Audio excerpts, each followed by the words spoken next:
Hey, what's going on? It's your girl T Hardaway, And it's Michael Bahsil. and we are the Did It for the Hood podcast, man. Indeed.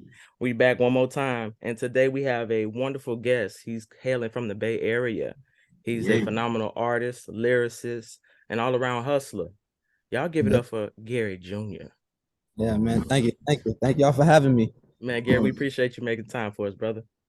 So Gary, we're gonna jump right into it, man. We started like we start all our podcasts. Tell us your story. Well, I mean, I started making music.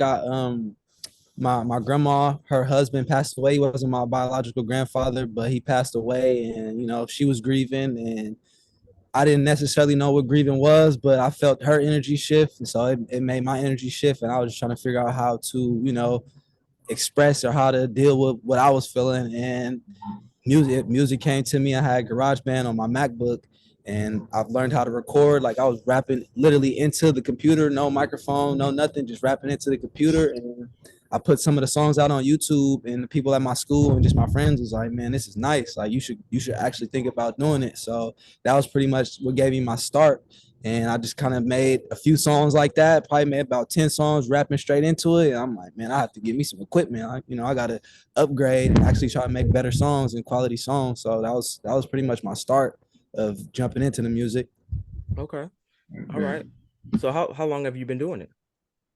I would say this year probably be about my 12th year. I would say about my 12th year doing music. Yeah, it's been a long journey. I feel like it's just starting right now, but it's been a Yeah. long journey getting here. So it's been about 12. Wow. 12 years. Okay. Because I graduated high school in 2013, and that was my senior year, and I started about my sophomore year, going into my junior year. So, yep, Mhm. yeah, it's been a minute. I feel old. So who was that first person? Because I know when you first start out in anything new, sometimes it can be like it's kind of scary or might be a little hesitant. So who was that first person that was like, you dope? It was actually some of my close friends had told me, like my best friend, he actually plays baseball, professional baseball. His name Daniel Johnson, but he kind of told me, he's like, man, bro, this hard. Like this is hard. And with the weak ones, he'd tell me that was weak. But the first hard one, he was like, bro, that's hard. Like stay on that lane with it and do that. So it was like when he told me that coming from, a close friend, it was like, oh yeah, all right, I'm on it now. And I just kind of stayed with that lane. He said that was cool. And then I just developed over time, different styles and different flows and stuff like that. Okay. Do you have any siblings? Yeah, I have one older sister. We 7 years apart. I'm the older sister, yeah. Oh, that's what's up. That's what's up. She also in the Bay Area? Yeah, she lives with me. We live together right now. So That's what's up. That's what's up. So musically, I've heard your stuff. You're very lyrical, and it's a lot of depth to your music. So what are your musical influences? I would say starting off musically, I liked I like Kanye West. Obviously, he was just like super creative and just very expressive with his music, and like any emotion he would put it in the music. So that was like my first like creative inspiration with music. And then as I kept doing music, Nipsey Hussle, my one of my older cousins introduced me to Nipsey Hussle. I think it was the Crenshaw and Slauson tape, and that kind of like put some fire up under me. And then Currency, yes, I'll say Kanye West, Nipsey, Currency, and Future probably be, and then Wale, like not current Wale, but Old Wale Wale. right before MMG, and then that first Mhm. MMG era right around there. Those was like those my favorite artists. Okay. That's ain't that's like a attention deficit Wale. Yep, Yeah. attempt Uh-huh. deficit, and I think he had album about nothing, more about nothing, all Mhm. them little albums, and then like 11 theory mixtape and all that Mhm. Piff era stuff. Heard that.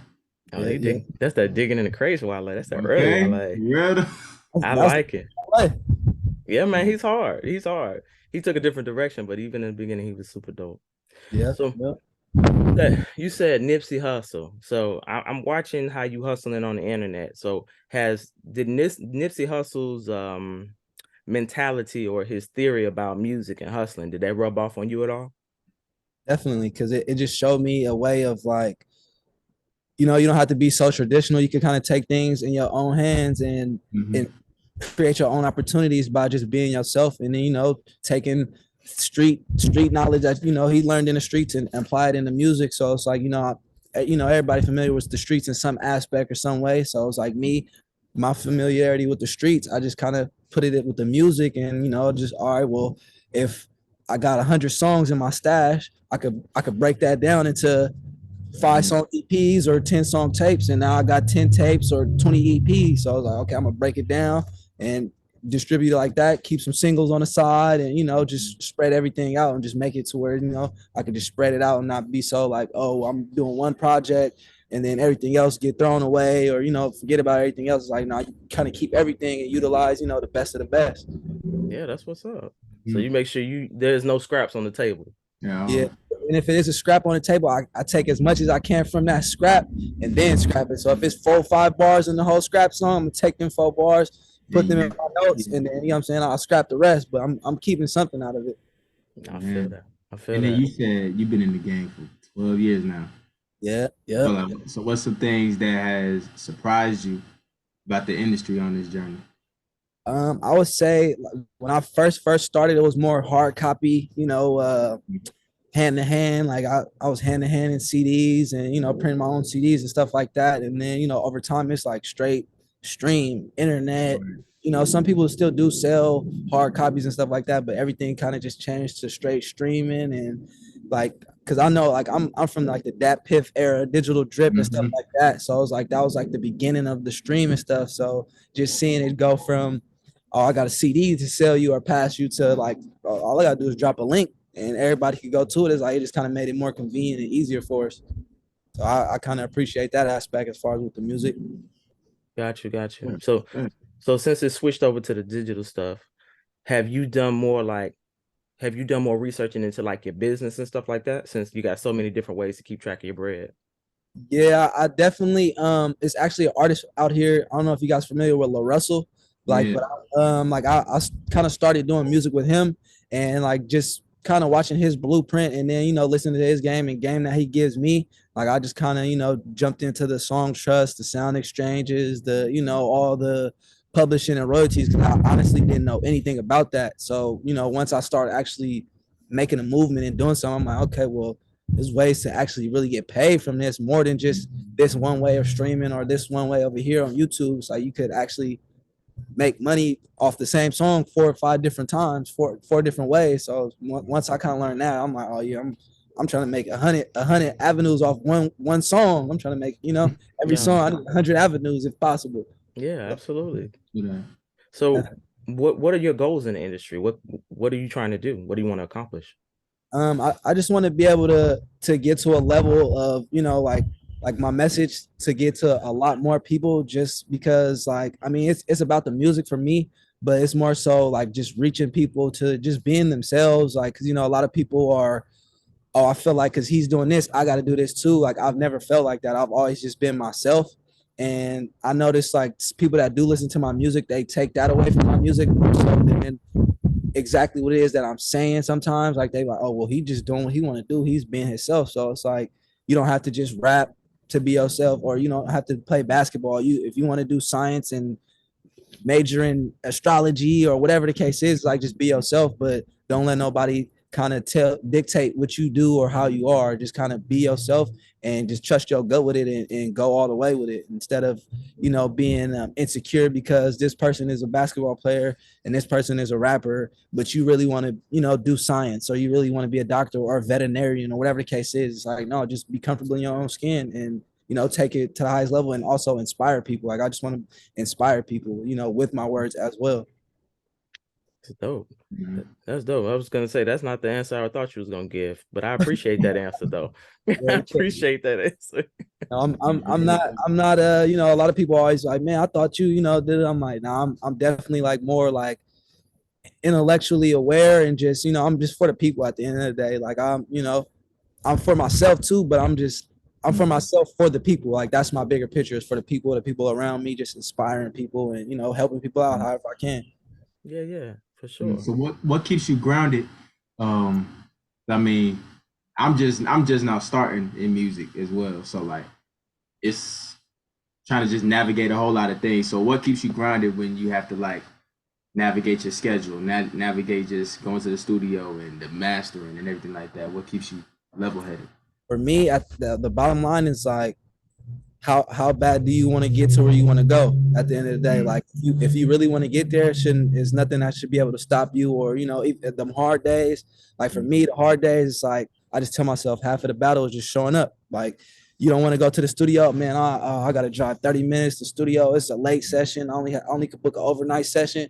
Just get there. Once you get there, you're gonna feel different. You're gonna like, okay, well, I'm here. This is what I want to do. You know what I'm saying? It's just gonna put that motivation back into you. So at the end of the day, I just kind of like it's what I really want to do at the end of the day. And I've been through so many different things in my life. Like, people passing away, losing friends, et cetera, et cetera. And it's like at the end of the day, music always been here for me. So I'm always show up for my music. Solid. That's solid. That's Yeah. solid. Do you think people understand the grind that comes with being a rapper? No, I feel like people they see all the shiny of the chains. They see oh, he hanging out with this other rapper, or he getting the girls, whatever. It's like those same people, they didn't put in the work. They didn't, you know what I'm saying, travel with the mobile studio. Because I know me, I travel with my mobile studio wherever I go, no matter where I'm at. I'm taking the studio with me. I'm, sleepless nights. It's nights where I'm recording and I'm finished recording. I shot content that I recorded the song on, and I'm editing the song and the content for the song, and et cetera, et cetera. So I just feel like people kind of just think, oh, okay, I'm gonna drop this one song. This song's gonna take off, and I'm there. But it's like when you do that, it's like the work is just now beginning. Like you just now starting. You know what I mean? Mm-hmm.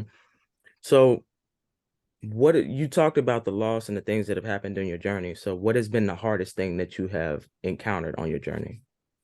I would say the hardest thing was I lost my father in 2016. I was like 21 years old, and I kind of, for a man, it's like, okay, I feel grown now, and it's like that same year I was grown, I lost my father, so it was like it was tough. Like I had a slump. I'm not gonna lie, I had a slump. I was kind of like, I don't know if I want to do music, and you know what I'm saying. But like I was just telling him, the music was always there for me, and it's like, man, I really want to do this. And at the end of the day, he wanted me to be myself, and that's what I wanted to be. So it kind of like that kind of brought me back to life. But just that event happening in itself, it just had me kind of like, I don't know if I really want to do this, like, because I'm at the end of the day, I'm a family person. Like I love my family and stuff. So it's like that loss for me was like it kind of killed me off. But I just kind of stayed down, went through my grieving stage. I'm still grieving to this day, but it's a little easier now. But that was like one of the hardest things that I've ever had to deal with in music. And if you guys listen to my music, you probably hear a lot of me referencing my pops or my parents at some sort, because once that happened to me, it was like it just put some stuff in perspective, and it just made me cherish my mom more, because I lost one parent already. It's like, man, I don't it was just like I cherish my mom more now that I lost my dad, and I cherish my dad for everything that he gave me and all the blessings and the knowledge he's taught me. So that kind of was my way of getting over it and moving through it. But it was not easy at all. Mm-hmm.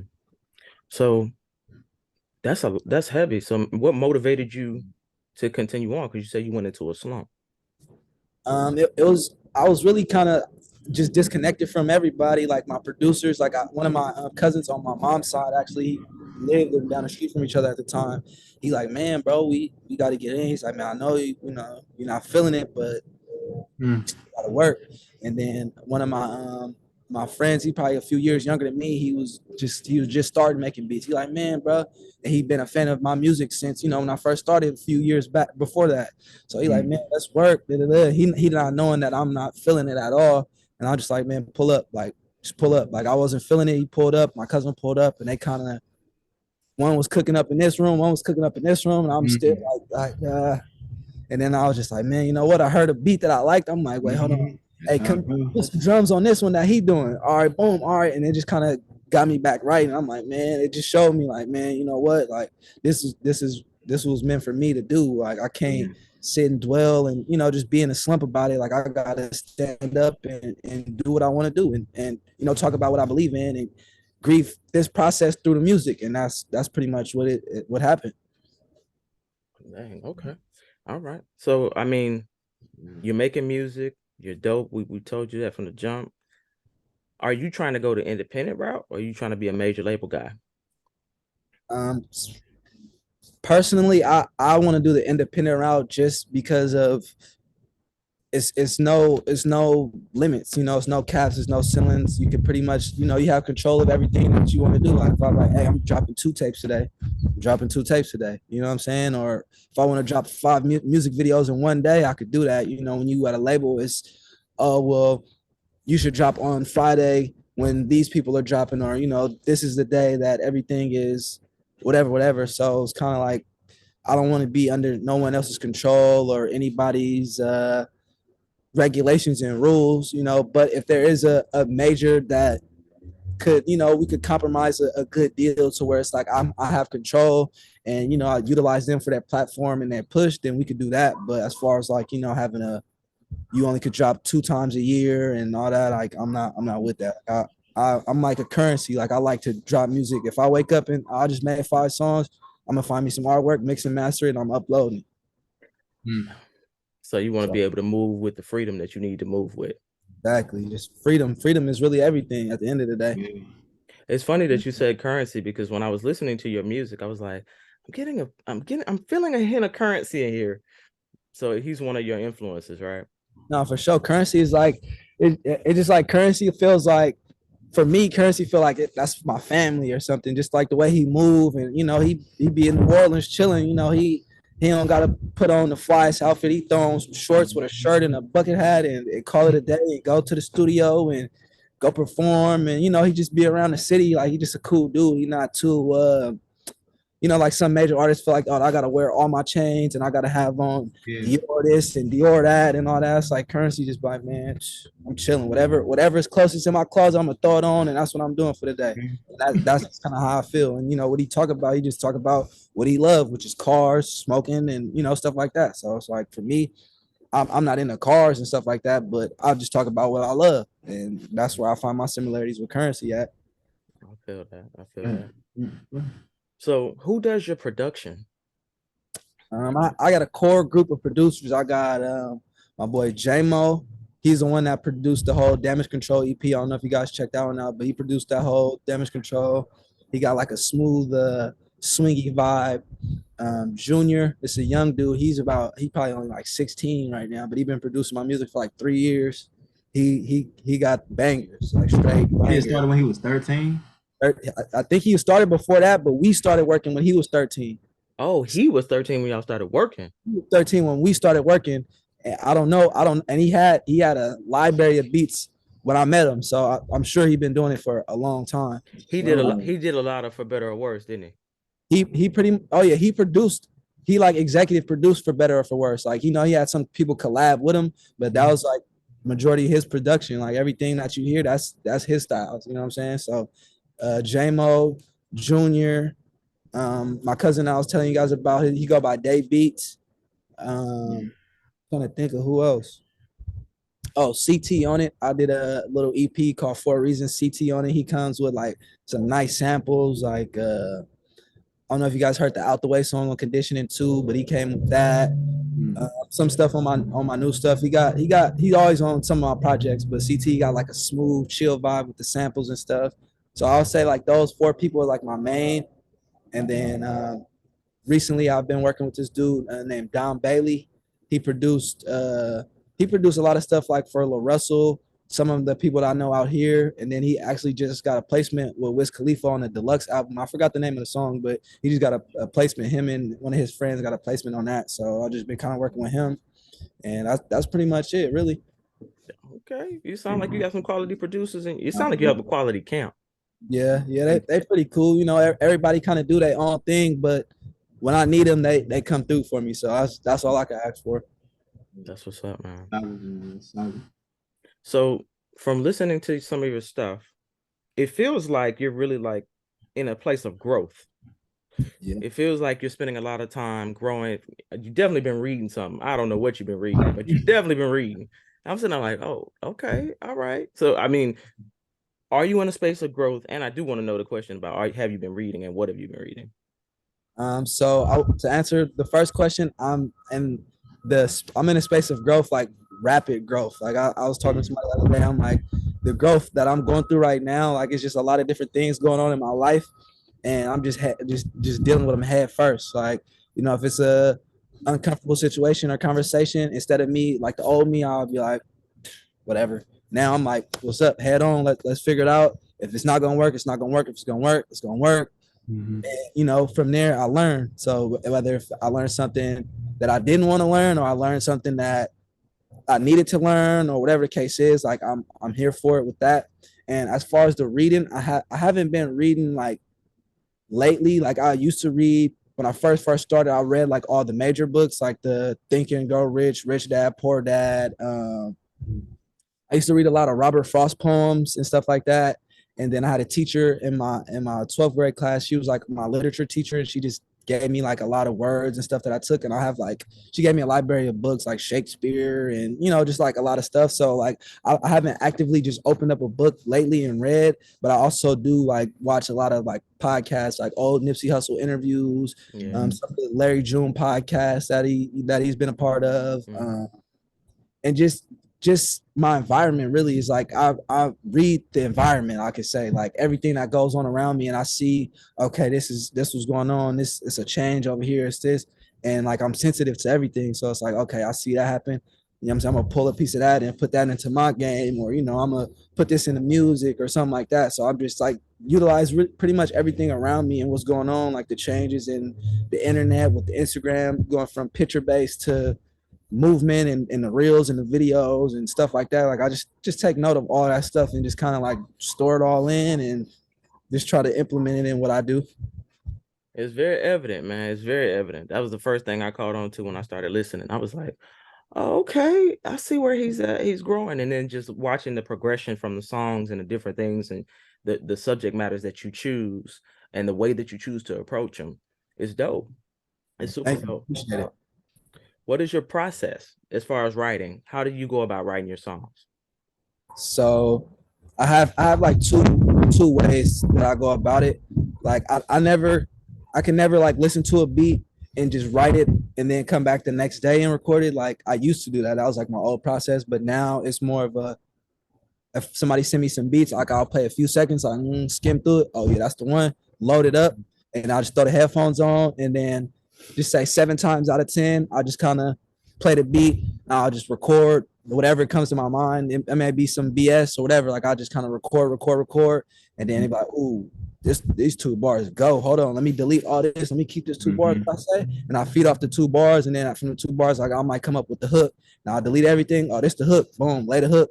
And then after that, once I lay the hook, it's like, oh, the verse could be what I just talked about, what I just ate, whatever just happened. Like the verse is going to kind of correlate to the hook, but also what I just went through or what I just did. So like that's like one of my processes. And then also I'll listen to the beat on the speakers. Like I'll load it up, listen to it on the speakers, and I'll just sit there and write right there on the spot and jump straight in the booth right there. But it's just hard for me to like write something and then come back and record it because it's like I'm not feeling like that no more. So it's like how I heard it in my head when I wrote it 2 days ago, it's not gonna be how I deliver it 2 days later. So I like to be fresh, like you know, when it's fresh and that vibe is there. I like that feeling more than anything else. So, but I like to just kind of punch in. That's like my favorite thing to do because I get like most of my best songs, like for better or for worse. Like I had got introduced to some mushrooms, so I was doing the mushrooms, and then I just headphones. Oh yep, oh yeah, and then I just made the whole project basically like that. So it was kind of like a new experience for me, and it was fun. It's more fun. It's more fresh, and then sometimes like the words don't quite make sense when you're recording it, but when you hear it back or like months later, you're like, I said that, like, oh, that's how I was feeling, huh? Like I feel that, like I for sure feel it. So it's like sometimes you got to just get it out, and that's how I just like to get it out. That's me, instead of like storing it and holding it and polishing it and practicing it. It's like, man, you could polish it as you recording it, or if you record it and you don't like it right then, you know what I'm saying, you could go back in, clean it up, stuff like that. So I'd rather that way than any other way. I feel that. So when you're in the studio, do you have like, what's the vibes? Do you have like a bunch of people around? Is it just one or two in the producer? How you rock? A lot of times, I just say 75% of the time it's just me. Like I said, I got my mobile studio set up. So if I'm at the house, I might go, go in the room, set everything up, boom, close the door, hit the lights, might be light a candle or something, and just vibe out like that. Probably put like I'll turn on like I have a laptop and I got two laptops, but I'll just turn on one laptop or the TV or something and put it on mute. And I might watch the Throne documentary, Currency day to day, Wiz Khalifa day to days, and just put it on. And then I just kind of like just rock it out like that. And just, I might glance at it a little bit and okay, take a little break. I might sit back and just turn the beat off and silence for about 5 minutes and kind of deep breath, or I jump right back into it. So like I'm rarely in the studio with a lot of people, because for me it's like when you're there with a lot of people, everybody want, people in there recording this and that, and it's like, bro, y'all blocking my process. Like I'm not here to show off for y'all right now. Like y'all can hear the music when it's done, but I'm not here to sit here and be, yeah, man, come to the studio, everybody bring a bottle, bring, you know what I'm saying? Like that's not my vibe. Like I used to try that way, but I never really made good music that way. So kind of like me being more personal and by myself is the best way for me. And then as of lately, like I've reached out to a couple of new producers that I didn't mention, but it was just me and him in the studio. Like me and him, he cook up the beat on the spot. I'll write as he making it. I'll record it by the time the beat is mapped out, stuff like that. But just being around a lot of people, unless it's a focused energy or you getting on a song, or I trust your ear, or you got some kind of input on the actual song that's not, oh, that's weak, bro, or oh, that's clean. Like, you know what I'm saying? If you got some actual input, then it's always welcome. But I just don't like the crowd around. Like it'd be too much for me sometimes. No, that's real. Everybody got a different process. So I'm gonna switch gears a little bit. We're gonna jump into your project, your latest release. I was saying before we started, I'm like, I can't even keep up with this man because I don't really know when he's gonna drop another project. Because full disclosure, for the audience, I listened to his latest project. Then by the time we got ready to interview Gary, another project had come out. So we had to circle back and do more homework. I'm like, okay, I can't keep up with this man. And then he said he got another project coming whenever he decides to drop that. So let's jump in the middle before you drop another one. I got more homework. So the new one is Sorry Jeezy. Yeah. And you chose the Thin Line Between Love and Hate cover. Yeah. Okay. So that's fire. Why did you choose that? I had watched that movie with a homegirl. See, there go the sirens. I don't know if I hear them.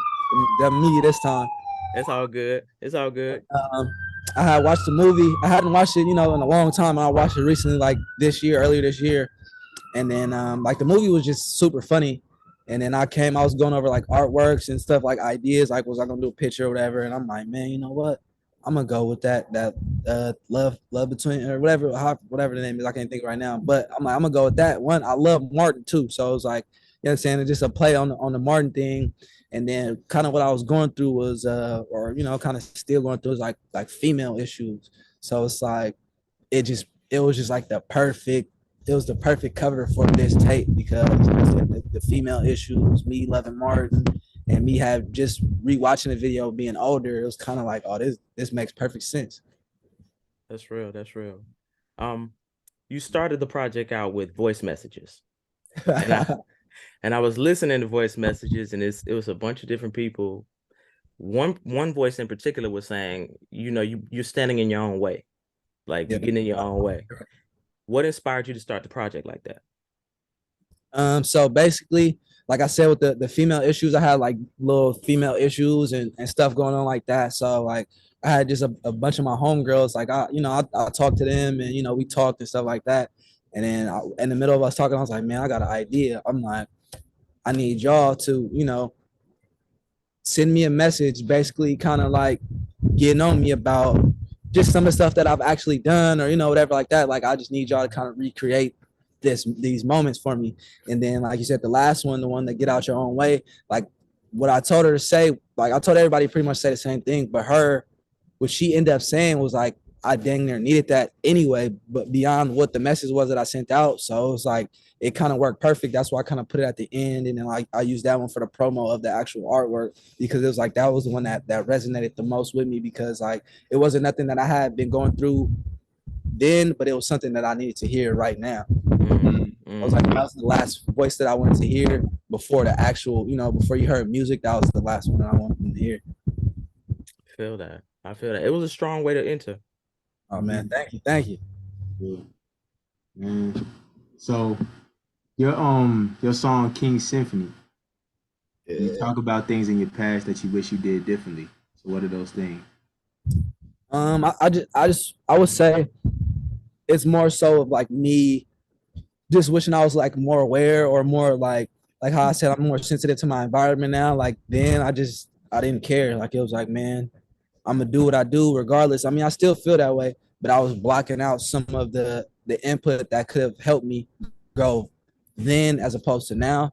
So just like me just being stubborn, um, and just not necessarily listening to people or what they had to say or like kind of cherishing what they had to say to me. It was more of like like I said, like just whatever, like I'm gonna go do this regardless, or like hey, you shouldn't be doing this because people are more experienced, like you shouldn't be doing this, not with music, just in life, like because this is gonna lead to this and that. Like I'm good, I know what I'm doing.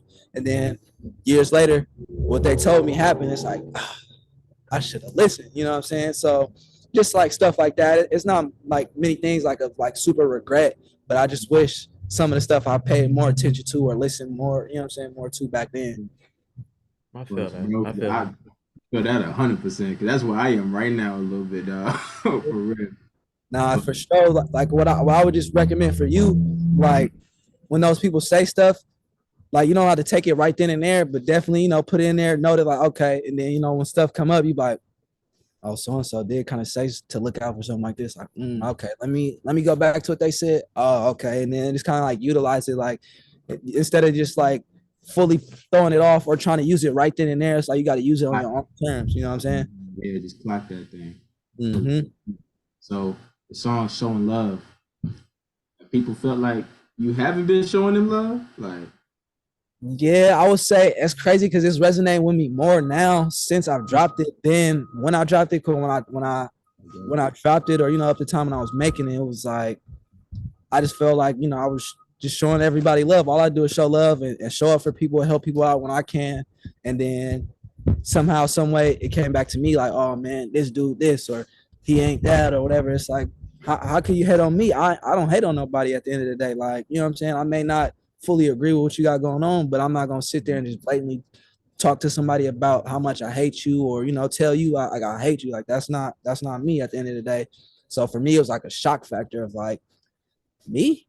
Like you hate me? Like why these people hate me? Like I ain't do nothing wrong. Like all I do is show love. So it's like, I had to put it in a song and some of those they probably heard it, they probably didn't. I don't know, but it's there. It's there for them. yeah. So Hey, where did it come from? Oh, you first said no, I was gonna say for the listeners, just let y'all know we're going back and forth between his two track listings. So we got for better or for worse. I mean, for better or worse, and then I'm sorry, Jesus. So we asking questions about both. Y'all don't worry about it. Just listen to both of them because they both dope. So okay. listen, But go ahead, Mike. What were you gonna ask? Uh, I was gonna ask like, um, well, I feel like you already answered this question, but at least how did you react to when people started just falling off by the wayside as you started to rise and come up? I would say like I said a moment ago, like I feel that more now than then. Mm. And now how I'm dealing with it, I just take it as at the end of the day, everybody can't go to where you're trying to get to. Everybody's not on the same, the same wavelength. So, with new life has to come like death, not literal death, but some stuff gotta die out for the flowers to grow. You gotta cut the bottom of the plant just to the top to blossom a little bit more. So, like for me, I just take it like I must be doing what I'm supposed to be doing because when I wasn't doing nothing, it was like, oh yeah, man, yeah, yeah. And it's like now that I'm doing the most, it's like I don't care. So it's just like, all right, well, I'm doing what I'm supposed to be doing, and you gonna be front row watching it, whether it's on your personal page or somebody else posted it or whoever. You gonna see the growth, and that's all I could do. Just be me. I think it's amazing how when ain't nothing going on, everything is so peaceful. But as soon as you start moving in the right direction, it feel like everything fall apart. And every time, You start feeling resistance. yeah. And it's like sometimes it's like the people closest to you or the people that that you thought would support you more on. You like, man, like what happened? Like when I wasn't doing nothing, you was my number one. Now I'm all right, whatever. Like I must be doing the right thing because it's making you feel some kind of way, it's making them feel some kind of way. I must be on my way. You know what I'm saying? So that's just how I take it now. Like I used to be emotional and be in my feelings about it, like, man, it's like I'm wasting energy. I'm wasting energy and putting it over there when I got new tape coming. That's where my energy at. So Yeah. just do it like that. So you got a song called "Don't Deserve Me." Mm-hmm. I like that song. Yeah, yeah. So do you think people feel entitled to your success? Yeah, I feel like people just they want to be around for the good. At the Mm. end of they don't like I put in the work at the end of the day, whether somebody looking, somebody not looking, I'm putting in the work regardless. You know what I'm saying? And for me, my people, whoever. But I feel like it's some people that like they just kind of come, oh man, I've been messing with you for this and da da da and da da da. And then like, women also, oh man, you acting different and it's like I'm putting in work now. Like I don't got time to sit and chill and Netflix and watch movies all day and Yeah. smoke or whatever. Like I'm not smoking no more. I ain't smoked in 60 days. So it's like I'm not doing that. I'm not doing this. I'm not going out all the time. Like if I go out, it's promotional, like you know what I'm saying, Locked in. to DJs and stuff like that. So it's like I don't have that time that I was giving you when I wasn't doing nothing. I'm doing something now. I'm busy. So at the end of the day, either you're gonna be around. This is why I tell everybody, like you either gonna be around or you're not. I can't control it. All I could do is do what I'm supposed to be doing. And if you there when I get there, you were supposed to be here. If you're not there when I get there, you wasn't supposed to be here. And that's just how it is. So like with the don't deserve me thing, it was just kind of like it was more female based, and it was just like, man, I've been doing nothing but good and all this, and you giving me static and back talk and attitude and all this. Like, man, you know what? You don't even deserve me. At the end of the day, I'm taking my time from here and bringing it down here when I could just be going up even more. So, you know what I'm saying? At the end of the day, you don't deserve me. I've been, like I said, I've been too good to you. You don't deserve this. I put the work in at the end of the day. I So, love that. I love that song. I played it a few times. I said, thank you. okay. Man, my boy Deadstock DP on there. I don't know why they didn't put the name on the feature, but it's on the track list. Shout out to my boy Deadstock DP. That's my dog. Shout out Desktop TP. Yeah. Go ahead. Well, nah, your nickname, Jeezy. Yeah. Like, is that a family nickname, community nickname? Like, where'd it come from? Really, the first person ever to call me that was my auntie. She called me that. And then over time, like I didn't call myself that. Like I'm Gary at the end of the day. And then like my friends, like all my friends call me that. Anybody that meet me, they be like, oh, like Gary, and then they hear my friends saying Jeezy, like, what, your name Jeezy? I'm like, man, that's what they call me. You could call me Jeezy. Whatever you want to call me, you can call me that. But everybody, community from my city, the Bay Area, they call me Jeezy. So that's just what I've been going by since I was little. Respect, respect. And that was really my first rap name, but Young G. I was Jeezy with the G. And I'm like, man, that's too much. Like that's too much. I gotta say, It's That's too what I thought close. at first. Mm-hmm. Yeah, I was yeah, like, okay, word. But then I was like, nah, never mind. It's a whole different thing, though. Respect. yeah. So what made you make the F Boy interlude? So that song, it was the chick Lex Culture that's on the song. My producer, my cousin I was telling you about, Dave Beats. We had I came across her. This was maybe like 2 years ago, I want to say, and he had sent her a pack of beats, and then so he had sent her some beats, and then she ended up sending that song back. This like she sent that song. That song is kind of old. That song is like maybe like just say a year old at least. She had sent the song back for her own project. Like that was an interlude for her project. And then I was working on this project and I was going through my cousin's beats. I'm like, man, I got to get him on here. And that song came up and I'm like, resonated. It just resonated so much. And I'm like, I hit her. I'm like, man, what you doing with this song? I'm like, because I could do something with it. Like I could do something with it. She's like, you can have it. She's like, I'm not gonna use it. She's like, I'm working on some other stuff, whatever. I'm like, Say the word. I listened to it, and the original version was like it was my part obviously wasn't on there, but it was like longer. It was like like longer, so I had to like take all the meat and potatoes and put it in, and then I'm like, all right, I'm gonna just respond because like for me, it was like a self diss almost, like, you know, like, because some of the stuff she was talking about, I'm guilty of at the end of the day. So I let her run pretty much majority of the track, and I just came with like a light response, like, "Hey, let me speak up for myself." At the end of the day, you're not gonna just diss me the whole song. I'm gonna Okay. say what I said, and then I'm gonna kind of let it fade off. But that's how that song came about, though. That's one of my favorites too. Yes, it's hard. One of my favorite ones. So co-pilot. I'm Mhm. kind of attacking these out of order, but co-pilot. It was a celebratory song, and it showed your growth as a man. Is that something you've been intentional about, trying to like convey that in your music, showing your growth? Yeah, definitely. I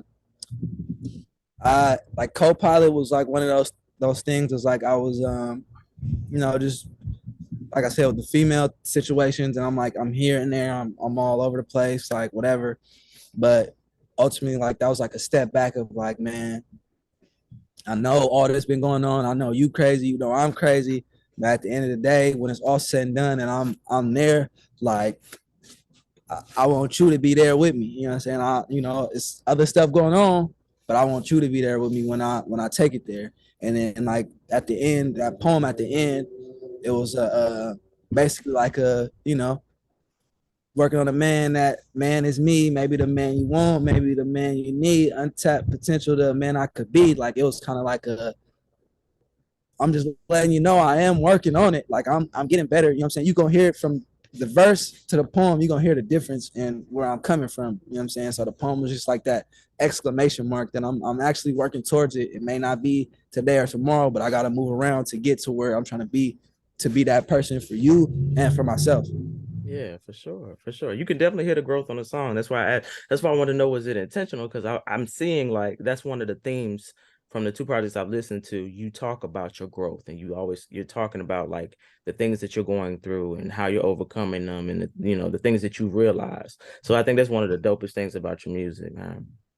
Thank you, thank you. Yeah, I just kind of like, for me, I would just say like I just want to be like that open book and just be more vulnerable. That's what I'm learning in my music, being more vulnerable. It's like me not smoking for the time I haven't been smoking, and you know I haven't been drinking and stuff like that. So it's like what can I talk about is me growing. I can't, you know, I can still talk about the old smoking and drinking and all that, but it's like that's not where I'm at right now. Like I'm at a place of growth, like you said, and is that's really all I could talk about. Like I said, when I get in the booth, I'm rapping about today. Like I'm rapping about what's going on today. So it's like if I'm growing and you know, I'm going through some over here, like I'm gonna talk about it. And like with my music, like that's just the best way that I can express myself. Like I mean, in conversation too, but music is like the best way that I can express myself. And you know, some people are scared of growth and change, and it's like for me, I'm shooting it at you. So it's like, bro, don't be scared of it. Like just embrace it, because you know you're gonna get better at the end of the day. It's like when you grow,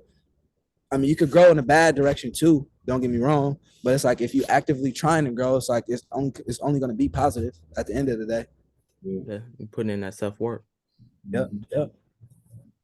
So what's next for Gary Jr.? What can we look out for? What you up to now? Right now, I'm pushing out a whole lot more content. I've been trying to push out content every day. I've been shooting content, you know, at least a few times a week, so I could, you know, be ahead of my curve as far as dropping the content. Um, More shows, more content of the shows. It's more interviews, just trying to, you know, interact with more people, just to let people know, like beyond the music, like the kind of person I am. I'm a pretty cool person. Um, just stuff like that. More music, obviously. Like I got a new tape Mhm. coming. I got a new tape coming. In 2 weeks, right? About 2 weeks. We're gonna say about 2 weeks, but yeah, I got everything all lined up and ready to go. I'm just trying to give the people a chance. Like, you know how you say you have to double back real quick. I know people still on Mhm. Sorry Jeezy, so I'm trying to let it rock. Let it breathe for a second. I feel it. I'm gonna let it rock for a second, but at the end of the day, I'm about to drop some more music. My YouTube channel, I've been trying to build my YouTube channel, because like I started YouTube, I was doing like vlogs of me doing the music and stuff like that when I was younger, like all my old videos. So now I'm just trying to kind of like update it and keep people in tune, because you know some people are only Instagram, some people are only YouTube, some people are only there. So I'm just trying to make sure I touch all bases, like TikToks and all that and stuff like that. So I'm just trying to just grow in that aspect as far as marketing, and you know just being out there, put my face out there more. Mhm. Heard that. So Gary, oh, I was gonna say, you said you have another project coming out. Can we get the name of it? Do you know what it's called yet? I do know what it's called. It's actually called Show Face. That's the name of the project. So everybody listening, y'all heard it first. It's called Show Face. 7 tracks, 1 feature on there. The Okay. producers that I mentioned are on there. But it's just more of like me, because I'm a very like introverted person. Like I said, I record by myself. I don't really do too much of nothing as far as on the outside end, unless I have to, or it's promoting myself. So like this go around, I'm gonna be outside more. I'm gonna be in that face more. I'm gonna be, in those in the clubs, not necessarily clubbing, but I'm gonna be in there working. You know what I'm saying? Like Mhm. I have one of the DJs out here in the Bay Area. His name is Butter Smooth on Instagram, but he like probably the newest, hottest DJ. And just a quick story. And we was out at a party. I was with my boy. He's like a party promoter or whatever. And we was in a section, doing our thing, having fun. And he caught the speakers on fire, just DJing. He was dropping bangers too. Like, and one of the speakers caught on fire. So if you listen to, I think I was looking for your EP. It's called Buried in My Drafts, but it was like Butter on the ones and twos, got this blazing. And he heard it. Like I posted like some content. He heard it. He said, bro, this hard. He's like, bro, I'm gonna have to put this in rotation. And, he put it in rotation. I was like, bro, I could send you the acapella of when I said that. You can use it however. So like now that's his DJ tag. So when I go out, but on the ones and twos got it blazing every time. So it's like last time I went out, I heard it about 80 times as he dropping. I'm like, you feel me? So I'm like, yeah, that's just a sign for me. I got to get out. I got to show face more. And then like DJ Showheart, she's Rex Life Raj's DJ. I don't know if you guys know who Rex Life Raj is, but it's his official DJ. Okay. She was like, man, I know you don't like coming outside and partying, but you have to just come out and just show face, shake some hands, and just be around like that. That could help you for the next level of where you're trying to go. So like, Yeah. I'm just taking that advice, and that's just kind of what I'm on right now, just showing face, shaking hands, and getting people more familiar with who I am. Well, you're doing a phenomenal job with the content because we caught on to you. We caught on to you actually on the Russell's page. Yeah, Actually, you did a freestyle, or you were, in transition yeah, freestyle, sir. Yeah. yeah. So we Oh, caught on to you, and so I went to the page and I saw you like something that I posted. I'm like, okay, well, let's double back, see if we can link and connect and do something. Oh yeah, for Um, sure, for sure. and so, man, we appreciate you, bro. Thank you so much for making time for us.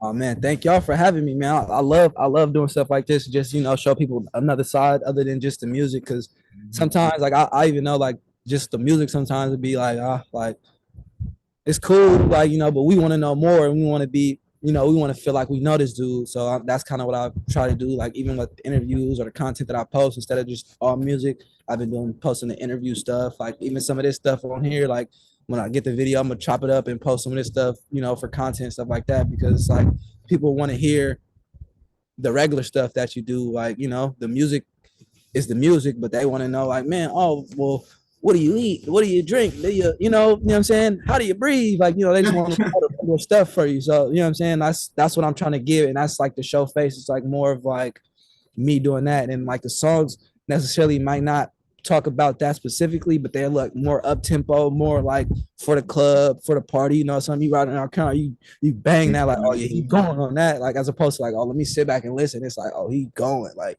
so it's kind of like just kind of changing the dynamic and just being versatile in my approach. And that's pretty much all I can really do, is just be myself at the end of the day. And I'm just getting more creative and being more myself the more that I do it. So it just, as time goes on, it just gets easier and easier.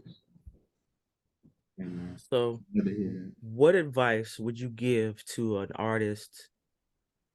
What advice would you give to a new artist coming out right now? What would you tell them to do? I would tell them straight up, first and foremost, if you're serious, get your own studio stuff. Just, spend that bread, because at the end of the day, you're going to spend, just say $100 every studio session at the least. And you do 10 studio sessions in a year, it's $1,000. You put 200 more, $300 more, you got a mic and interface. You know what I'm saying? I'm pretty sure you already got a laptop. So you put, 1,200 now, go get you some studio equipment. That way you can record on your own. And then over time, you'll learn how to engineer and stuff yourself, whatever.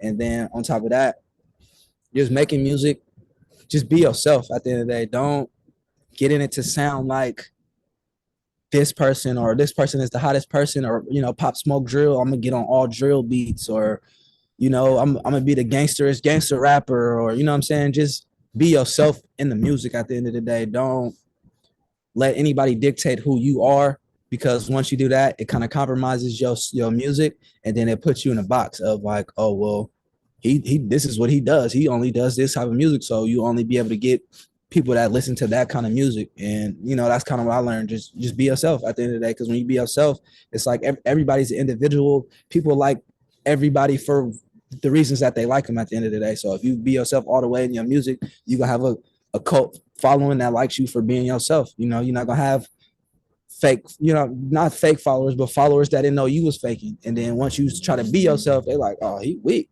Why he weak now? His new stuff weak. And it's like, you trying to be yourself. Just come out the gate being yourself, and I feel like you'll get a lot better results. That's real. And I couldn't have said it better myself. So Gary, we're not gonna hold you. Give us your socials, anything coming up, anything, dates, tour dates, whatever. Give it all to us. Right now, or just follow me on Instagram, Gary Jr. with 3 underscores. I'm on Twitter, Spike G Real, like Spike Lee, but Spike Gee Real. TikTok, honestly, let me see. Let me just double check. I think my TikTok is Gary Jr. 3 underscores as well. Yeah, it is three underscores as well. YouTube channel, it's Illmatic Soul 1. It's like an old YouTube, but that's where all my followers was, so I had to keep it. It's Illmatic Soul and the number 1. Coming up, I got some shows coming. I got a show in SAC actually on Friday. I'm performing with this guy that I met that at my performance that I performed at last weekend. So he kind of wanted to do some stuff. So I'm performing with him on Friday. Where you gonna be at? We got a name for the I don't know the venue. That's the only Okay. thing. I don't know the venue, but I will post it up. And just be looking for more content. I'm coming with content every day. Actually, true. What time is? Oh, I got a few hours, but I'm dropping some new content tonight. Just vlogs on my YouTube. I'm tapping into the YouTube Shorts, all of that. So just stay tuned. I'm post everything on my story. So just stay tuned on my Instagram. That's where all my latest updates are. So you follow me on the gram, you'll see everything. All right, man. And with that, I'm T Hardaway. Now Michael Bahsil. And we are the Did It for the Hood podcast, man. Make sure y'all check back in on Tuesday. Every week, we're going to have something great for you. Man, thank you guys for having me. I appreciate it. It was a great interview. Absolutely.